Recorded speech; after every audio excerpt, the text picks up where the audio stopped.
Hey, it's Clay, and this will be a video chart on ticker symbol NVCN. We will take a look at the 30-minute time frame. Real quick, what do I mean by 30-minute in case maybe you're new to charts? Instead of each one of these candlesticks here representing 1 day's worth of price action, which is what you would normally see, each one represents 30 minutes. So while this here may look like several days worth of time, it's actually today's price action broken down into 30-minute time slices. I like to do this time frame. I think does a good job of telling the quote-unquote story of the price, and then makes mapping out levels of support and resistance a bit easier to see. Been doing this analysis on a very routine basis. Did it yesterday, so that is where the red line here is coming from.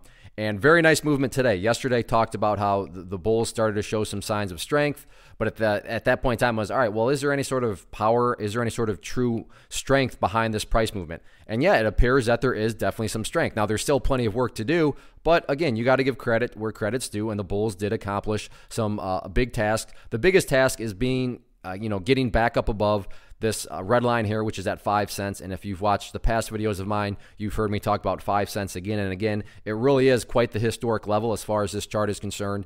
And to see that the price was able to not only get above it, but now be able to maintain above it, that's a good sign. And that's what brings about our first update, which is based on a foundational rule in charting stating when levels of resistance are broken and closed above, you want to see them act as support. And like I said, so far so good. Price got above it, and now you can see it is indeed acting as support. So going forward, definitely the level that you want to see continue to hold strong is 5 cents. If the price falls below it, I'm not going to call it the end of the world, because the price would still have the opportunity to stay up above that purple line there, which is the 50-period simple moving average. But definitely, the ideal situation and what would make the chart look the strongest is staying up above the 5 cent mark.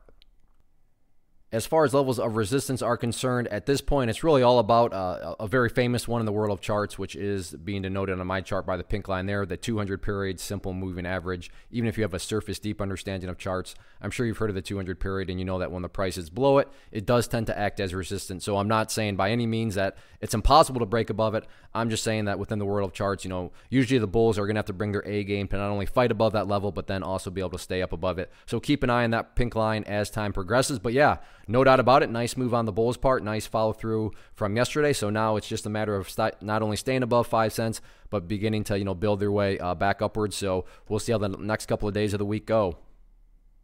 One of the biggest questions that I get is, hey Clay, how do you find the stocks that you trade? So what I've done is put together a free resource guide where I talk about the tools that I use to locate stocks that I find interesting and think may have potential. So if that sounds like something that could add value to you as a trader, then click on the image that is up on the screen right now, and I will email you the guide. The guide itself is very short and to the point, and best part, it's completely free.